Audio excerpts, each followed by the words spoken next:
নমস্কার বন্ধুরা, Anjana all in one কিচেনে আপনাদের সবাইকে আবারও একবার স্বাগত জানাই। তো আজকে আমি যে রেসিপিটা বানাতে চলেছি সেটি হলো কাতলা মাছের ডিমের বড়া। তো বন্ধুরা, বড়া তৈরি করার জন্যে কি উপকরণ নিয়েছি আমি সেগুলিকে আপনাদের কাছে দেখাবো। তো প্রথমে আমি দেখিয়ে দিই, দুটি পেঁয়াজকে কুচিয়ে নিয়েছি এবং মাছের ডিম নিয়েছি 250 গ্রাম, এবং হলুদ গুঁড়ো নিয়েছি 1 চামচ, মিট মশলা নিয়েছি 1 চামচ, বেসন নিয়েছি 2 চামচ পরিমাণে, এবং রসুনকে একদম ছোট ছোট করে কুচিয়ে নিয়েছি আমি। বন্ধুরা, যেসব উপকরণগুলি আমি নিয়েছি আপনাদের কাছে সবই আবারও একবার দেখিয়ে দিলাম। তো ভিডিওটি স্কিপ না করে বন্ধুরা পুরোপুরি দেখতে থাকুন। আশা করছি আপনাদের ভিডিওটি অবশ্যই ভালো লাগবে। বন্ধুরা, আমি এখানে 1 চামচ পরিমাণে লবণ নিয়েছি। তো লবণটা আপনাদের স্বাদ অনুযায়ী অবশ্যই নেবেন। তো এরপর আমি বেসনের সাথে এবং মাছের যে ডিমটি আছে পেঁয়াজের সাথে সব উপকরণগুলিকে আমি ভালো করে মিশিয়ে নেব।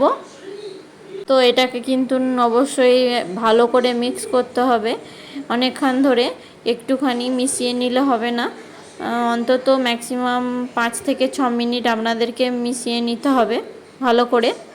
তো বন্ধুরা, দেখতেই পাচ্ছেন আমি কীরকমভাবে মিশিয়ে নিয়েছি, খুবই সুন্দরভাবে মিশিয়ে নিয়েছি, কোথাও কোনো একটুও বাকি নেই মেশানোর জন্যে।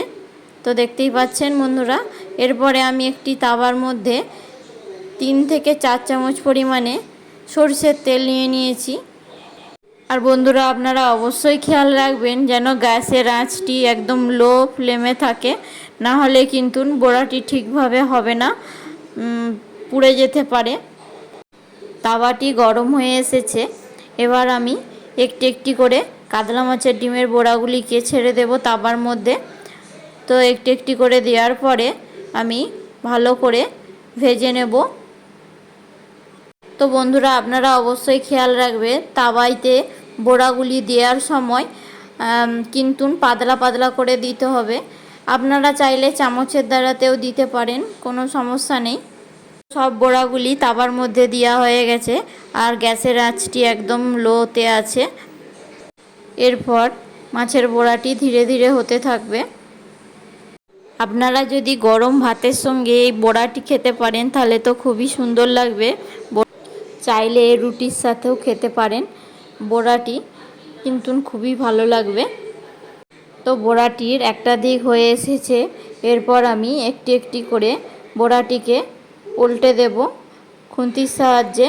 তো একটি একটি করে উল্টে দিয়ে এরপর আপনারাই দেখতেই পাচ্ছেন বন্ধুরা কীরকম হালকা লাল লাল কালার এসে গেছে বড়ার মধ্যে। তো বন্ধুরা, অল্প আঁচেতে বড়াটি হালকা হালকা হয়ে এসেছে। এরপর আমি আবারও অপর দিকটি উল্টে দেব একটি একটি করে, কিন্তু গ্যাসের আঁচটি একটু আমি বাড়াবো না, একদম লো ফ্লেমে করে রেখে দেব। একটি একটি করে সব বড়াগুলিকে আমি উল্টে দিচ্ছি। আরও কিছুক্ষণ আমি রেখে দেব তাওয়াইতে লো ফ্লেমে আছে। তো একটু পরে আমি দেখছি খুন্তির সাহায্যে বড়াগুলি পুরোপুরিভাবে হয়েছে কিনা।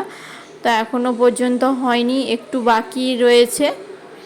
তো বন্ধুরা, বড়া 2 পিঠই হয়ে এসেছে। তো এরপর আমি একটি একটি করে তুলে নেব। তো তার আগে আমি দেখিয়ে দিই বড়াটি কীরকমভাবে হয়ে এসেছে। তো দেখতেই পাচ্ছেন বন্ধুরা, একদম ব্রাউন ব্রাউন কালার করে নিয়েছি আমি বড়াগুলির। এরপর আমি এগুলিকে তুলে নেব। তো বন্ধুরা, ভিডিওটি ভালো লাগলে অবশ্যই কমেন্ট করবেন এবং লাইক শেয়ার কমেন্ট করতে ভুলবেন না। আর চ্যানেলটিকে অবশ্যই সাবস্ক্রাইব করবেন এমন ধরনের নতুনত্ব ভিডিও পাওয়ার জন্য, এবং ফেসবুক পেজটিকে অবশ্যই ফলো করবেন। তো আজকের ভিডিওটি এখানেই শেষ করছি। দেখা হচ্ছে আবার একটি ইউনিক ভিডিওর সাথে।